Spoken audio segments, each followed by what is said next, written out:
Hello everybody, my name is Robert Meehan. I am the Water Management Specialist for the Liberty Creek Watershed Association.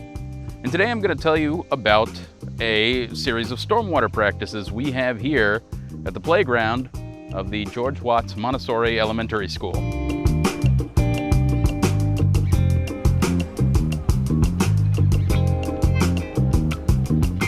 It begins with a story that starts out sad but has a happy ending. There was a young boy who attended this school several years ago. The boy loved his school, he loved the playground, he loved his friends, he loved playing soccer on the field, he loved riding his bike around the track. Sadly, this young boy passed away while on a family vacation.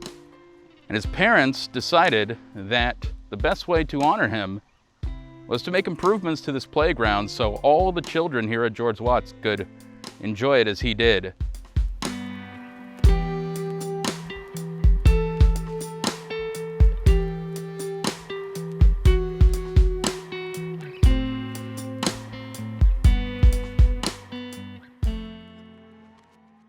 Before the project took place, this soccer field had been well used by decades and decades of kids playing on it. And what do kids do? They run back, they run forth, and they compact the soil underneath. What happens was all the grass got removed, and what was left was nothing but hard-packed dirt. And every time it rained, water would fall in the field and rush off very quickly, carrying with it a large amount of sediment that ended up flooding Dacian Street behind us with muddy water. This became a problem for people driving on the street and walking on the sidewalk. After the rain, the field would remain wet and muddy for days to come, and the kids couldn't use it. And this, in addition to some paving of the trail surrounding the playground, meant that stormwater control measures were needed to control the water leaving the site and prevent it from becoming runoff. The solution is what's called a treatment train. This is a series of interconnected stormwater devices that can allow a large area of stormwater runoff to be treated in sequence. And it all starts with the playing field. The field, once highly compacted, was dug out and replaced with a high-infiltrating stormwater media. This was then crowned so that the field peaked in the center and sloped off to the sides. This means that any rain that falls onto the field ideally infiltrates into the ground, but if it doesn't, it will then flow off to the sides into two swales on either end of the field. These swales flow into rain gardens. These are depressions into the ground that are designed to fill up with stormwater, infiltrate, and overflow if necessary. The garden is then filled with plants such as trees, sedges, reeds, and flowers that are native to North Carolina and can handle being inundated with water. Now, once the rain garden overflows, it then will overflow into a second rain garden cell. This cell is joined up by one which receives water from the parking lot. Over 18,000 feet of impervious surface flows into this one rain garden cell. And once this one overflows, it continues.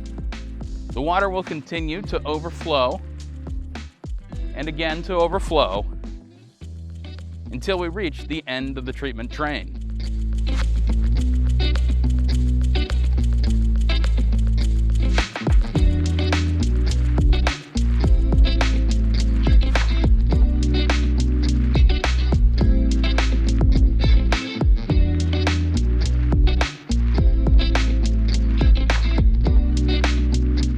And this is it. This is the end of the treatment train right here. This is where the two halves of the swales and rain gardens meet together. And right here is the last chance for any water to infiltrate into the ground. If it doesn't, it will overflow into the streets and the sidewalks, but this time as clean water as opposed to the muddy sediment-filled water that had been there before. At this point, I'm going to show you all a video. It's going to show you 3 different stages of the project: prior to construction, during construction in the midst of a hurricane, and after construction. And you'll see that even in the middle of construction, the rain gardens are doing their job.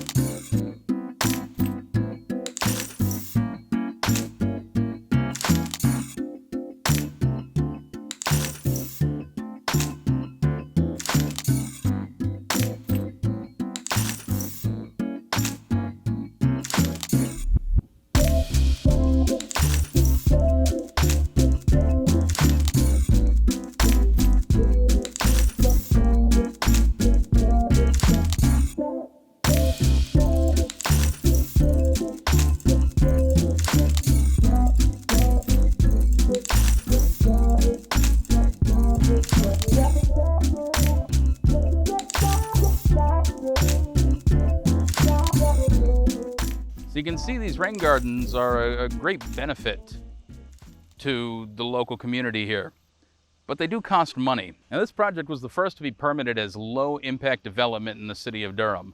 Low-impact development is a type of construction where stormwater is treated on-site during the course of construction.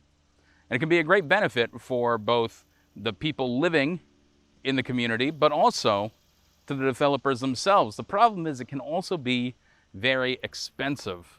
A project like this one cost almost $200,000, and we wouldn't have been able to build it if it weren't for a fantastic partnership that grew between EQA and the George Watts PTA, Durham Soil and Water Conservation District, Durham Public Schools, the City of Durham, and Durham Open Space and Trails. All of these entities came together to make this project happen.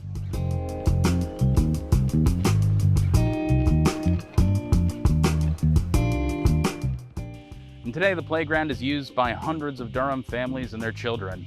Soccer players, bike riders, students at the school who will learn about the importance of controlling stormwater. But at the end of the day, this is Leo's playground, in honor of the young boy who passed all those years ago. And his memory will live on here at George Watts Elementary. Thank you for listening to me today. My name's Robert Meehan, and enjoy your time with the Watershed Academy.